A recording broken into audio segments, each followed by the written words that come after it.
ಸದ್ಯ ರಾಜ್ಯದಲ್ಲಿ ವಾಣಿಜ್ಯ ಸಿಲಿಂಡರ್ಗಳ ಗ್ಯಾಸ್ ಸಿಲಿಂಡರ್ಗಳ ಪೂರೈಕೆಯಲ್ಲಿ ವ್ಯತ್ಯಯವಾಗಿದೆ. ಇದರಿಂದ ಹೋಟೆಲ್ ಉದ್ಯಮಕ್ಕೆ ಹೊಡೆತ ಬಿದ್ದಿದೆ. ಮತ್ತೊಂದು ಕಡೆ ಆಟೋ ಚಾಲಕರಿಗೂ ಕೂಡ ಇದರಿಂದ ತೊಂದರೆಯಾಗ್ತಾ ಇದೆ. ಯಾಕಂದ್ರೆ ಆಟೋ ಗ್ಯಾಸ್ ದರ 90 ರೂಪಾಯಿ ದಾಟಿದೆ. ಅಷ್ಟೇ ಅಲ್ಲ, ದಿನೇ ದಿನೇ ಆಟೋ ಗ್ಯಾಸ್ ದರ ಹೆಚ್ಚಾಗ್ತಾ ಇದೆ. ಇವತ್ತು 90 ರೂಪಾಯಿ 10 ಪೈಸೆಗೆ ಏರಿಕೆಯಾಗಿದ್ದು ಆಟೋ ಚಾಲಕರು ಶಾಕ್ ಆಗಿದ್ದಾರೆ. ಫೆಬ್ರವರಿ 28ನೇ ತಾರೀಕು 56 ರೂಪಾಯಿ ಇತ್ತು, ಕೆಜಿಗೆ 56 ರೂಪಾಯಿ ಇತ್ತು. ಆದ್ರೆ ಇವತ್ತು ಆಟೋ ಗ್ಯಾಸ್ ದರ ಕೆಜಿಗೆ 90 ರೂಪಾಯಿ ಆಗಿದೆ. ನಿನ್ನೆ 1 ಕೆಜಿ ಆಟೋ ಗ್ಯಾಸ್ ದರ 89 ರೂಪಾಯಿ ಇತ್ತು. ಇವತ್ತು ಮತ್ತೆ 1 ರೂಪಾಯಿ 10 ಪೈಸೆ ಏರಿಕೆಯಾಗಿದೆ.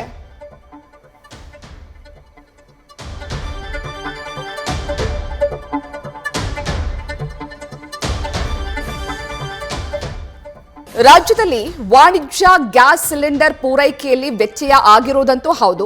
ಹೋಟೆಲ್ ಉದ್ಯಮಕ್ಕೆ ಹೊಡೆತ ಬಿದ್ದಿದೆ. ಜೊತೆಗೆ ಪಿಜಿ ನಿವಾಸಿಗಳಿಗೆ ತೊಂದರೆಯಾಗ್ತಾ ಇದೆ. ಮತ್ತೊಂದು ಕಡೆ ಆಟೋ ಚಾಲಕರಿಗೂ ಕೂಡ ಇದರಿಂದ ಕಷ್ಟ ಎದುರಾಗಿದೆ. ಯಾಕಂದ್ರೆ ದಿನೇ ದಿನೇ ಆಟೋ ಗ್ಯಾಸ್ ದರ ಕೂಡ ಹೆಚ್ಚಳವಾಗ್ತಾ ಇದೆ. ಫೆಬ್ರವರಿ 28ನೇ ತಾರೀಕು 1 ಕೆಜಿ ಆಟೋ ಗ್ಯಾಸ್ ದರ 59 ರೂಪಾಯಿ ಇತ್ತು. ಮಾರ್ಚ್ 1ನೇ ತಾರೀಕು 64 ರೂಪಾಯಿ ಆಗಿತ್ತು. ಅದಾದ ನಂತರ ಮಾರ್ಚ್ 5ನೇ ತಾರೀಕು 69 ರೂಪಾಯಿ ಆಗಿತ್ತು. ಮಾರ್ಚ್ 7ನೇ ತಾರೀಕು 75 ರೂಪಾಯಿ ಆಗಿತ್ತು. ಇನ್ನು ಮಾರ್ಚ್ 10ರಂದು 89 ರೂಪಾಯಿಗೆ ಏರಿಕೆಯಾಗಿತ್ತು.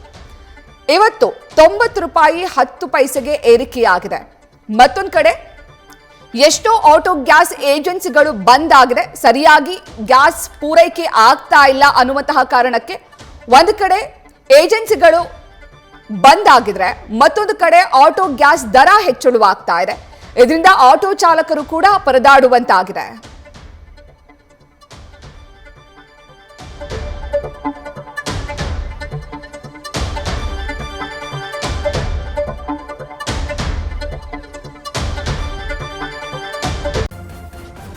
ನ್ಯೂಸ್ ಫಸ್ಟ್ ನಿರ್ಭೀತಿಯಿಂದ ನಿಮ್ಮ ಪರವಾಗಿ.